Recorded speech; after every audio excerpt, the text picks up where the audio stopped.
Mercedes recordaba especialmente aquella fría noche en San Esteban de Gormaz. Había nevado durante toda la mañana y el pueblo estaba cubierto por una espesa capa de nieve. A medida que avanzaba el día, el frío se hacía más intenso.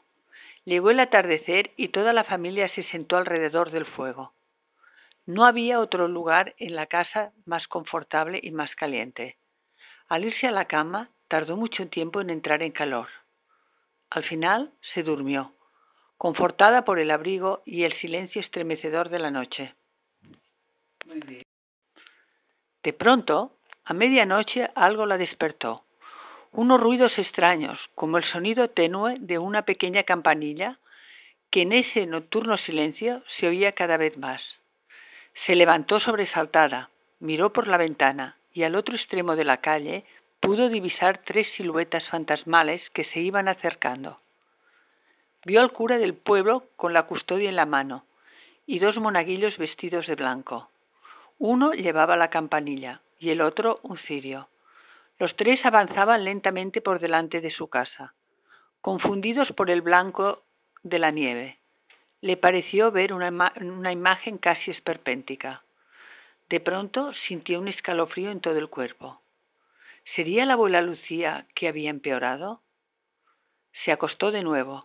Tardó mucho en poder reconciliar de nuevo el sueño. No podía dejar de pensar en esa imagen y en la abuela.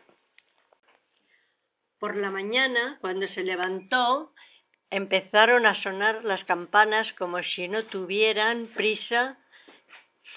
Clink, clon, clink, clon. Su sonido no daba lugar a dudas. Nos decían que la abuela ya había muerto. Por su cabeza pasaron cantidad de imágenes y recuerdos de ella. Era una viejecita dulce, agradable, siempre tenía una sonrisa y una palabra amable con todo el mundo. La recordaba un poco curvada, vestida de negro, con su pelo recogido hacia atrás y su moño, en la plaza del pueblo rodeada de muchos niños. Le produjo mucha tristeza porque ya no tendría quien le contase tantas historias bonitas del pueblo, y esa lucecita que iluminaba las calles con una sonrisa ya no estaría más entre ellos. Esa misma mañana su madre tomó toda su ropa para teñirla de negro. En el almuerzo veía cómo la ponían en una caldera de cobre muy grande con unos polvos negros. Poco a poco todos sus vestidos de color se irían poniendo negros y tristes como la situación misma. Su madre, al verla la cara de pena, le dijo que pondría en cada vestido una flor blanca. Junto a su hermano Ambrosio les tocaba preparar las velas para llevarlas a la iglesia.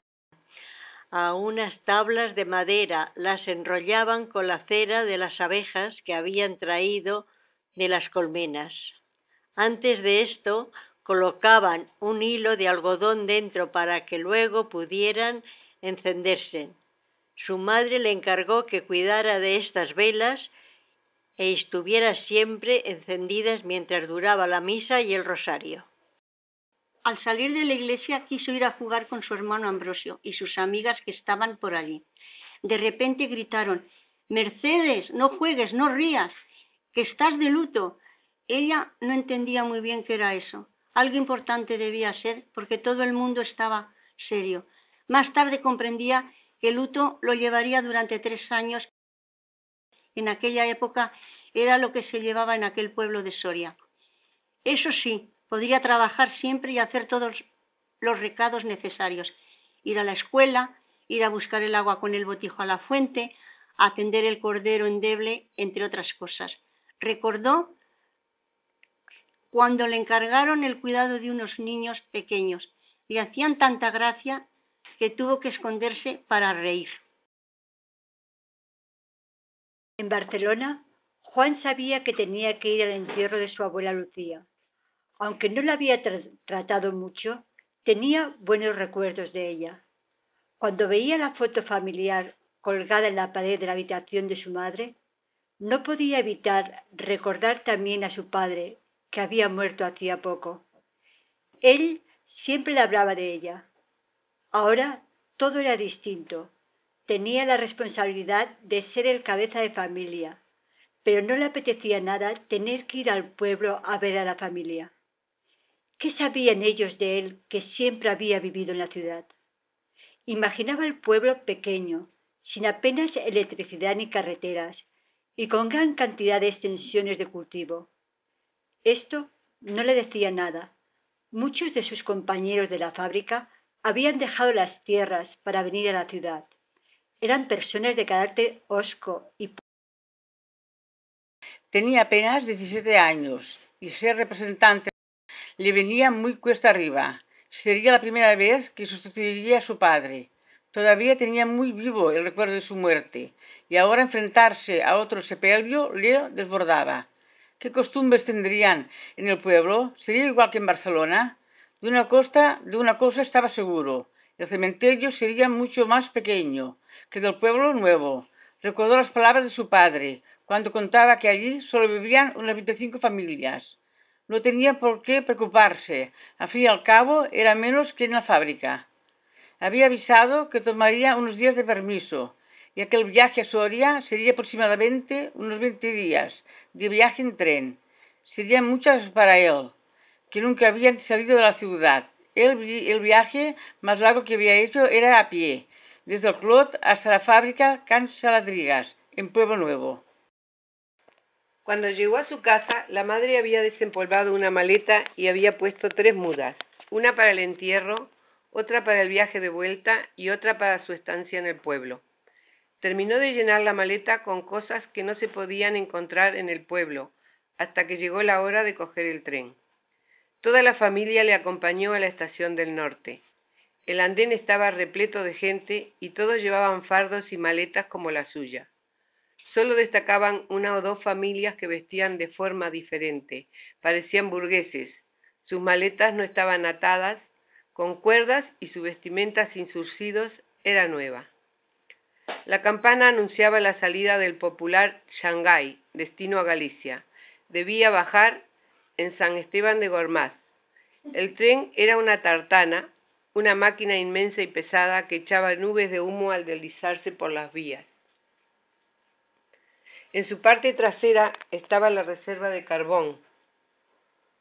Los maquinistas eran hombres forzudos, vestidos de negro, para que no se notase tanto la negror del hollín. Subió los estrechos y altos escalones de un vagón de tercera. Casi no podía con el equipaje. Además de la maleta, llevaba un fardo con la comida para el viaje que casi se le caía al subir. Lo aferró con fuerza. Era mejor asegurarse la comida. El viaje iba a ser largo y pesado. El tracatrá del tren y el repique de la campanilla, que cada vez que llegaba a un pueblo lo anunciaba, le impedían dormir. Se sentía un poco nervioso y con miedo a lo que se encontraría. A medida que pasaban las horas, aquellos bancos de madera le parecían más estrechos e incómodos. Se hicieron las 10 de la noche. Muchos de los viajeros empezaron a sacar el pan y la tortilla de patatas. Se animó un poco más cuando un hombre sacó una botella de vino para compartir y ya todo empezó a resultar más ameno. La tertulia entre los pasajeros hizo que el viaje pasara más deprisa. Cuando llegó a la estación se encontró a sus tíos, primos y un burro que le llevaría la maleta al pueblo. En la casa, al ver a tanta gente velando a la abuela, todo le pareció muy raro. ¿Cómo puede ser que todos estos sean de la familia? ¿De dónde ha salido tanta gente?, le preguntó a su primo Ambrosio, que cariñosamente le respondió. Aquí cuando se muere alguien, viene todo el pueblo. Los familiares, que son hombres, se ponen un brazalete negro en el brazo como señal de luto. Las señoras van de negro con un pañuelo en la cabeza y rezan el rosario durante 9 días. ¿Y cómo se enteran?, dijo Ambrosio. El sacristán toca las campanas. La gente las conoce por el sonido. Luego el alguacil va por las esquinas destinadas tocando una trompeta y anuncia la hora del entierro. Todos los hombres están obligados a ir. Después del entierro se pasa lista y el que no va paga una multa. Con esto Juan entendió que debía ponerse el brazalete, ya que formaba parte de esta familia. Siguiendo la charla, Ambrosio también le contó que el sonido de las campanas servían para varias cosas: ir a misa, anunciar el alba, rezar las oraciones, avisar si había fuego, anunciar vísperas de fiesta mayor, pedir que no cayera piedra. Para él todo transcurría como un sueño, y a la vez estaba muy atento a todo lo que sucedía a su alrededor. Su corazón también sonaba como el tañido de las campanas del pueblo. Para él significaban una cosa más importante: la reunión familiar y el volver a los orígenes. El día del velatorio, en la iglesia, Mercedes, atenta y quieta, no dejaba de observar las velas para que la cera no quemara la tabla. La sensación de agobio desde la salida del templo al camposanto, con el cortejo fúnebre rezando el rosario. No se parecía en nada a las fiestas de la Ascensión. Allí las mozas se ponían sus mejores vestidos, bailaban alrededor de la Virgen. El aire era fresco, había flores, música, y las ventanas se adornaban con las mejores galas, mantillas, colchas y bordados. Juan sentía muy cercanos a sus primos Antonio y Mercedes, como si los conociera de toda la vida. Antes de su vuelta a la ciudad, había convencido a su primo para que no abandonara la escuela, con el pretexto de no perder el contacto a través de la distancia. Les prometió escribir una carta al mes. Ambrosio comprendió que tenía sentido, y a pesar del esfuerzo que se ponía, juró que por nada del mundo dejaría de estudiar para poder escribirle. Casi sin darse cuenta, Juan se encontraba en la estación del tren. El sonido de la campana anunciaba la vuelta. Esta vez el viaje sería muy diferente. Se sentía triste por dejar todo esto atrás y feliz por pensar en un futuro reencuentro. Al mirar a través de la ventanilla, los ojos se le humedecieron. Los cerró y revivió cada momento. Recordó las sabias palabras que la abuela Lucía le había dicho a su padre en alguna ocasión: tras una muerte siempre resurge una nueva vida.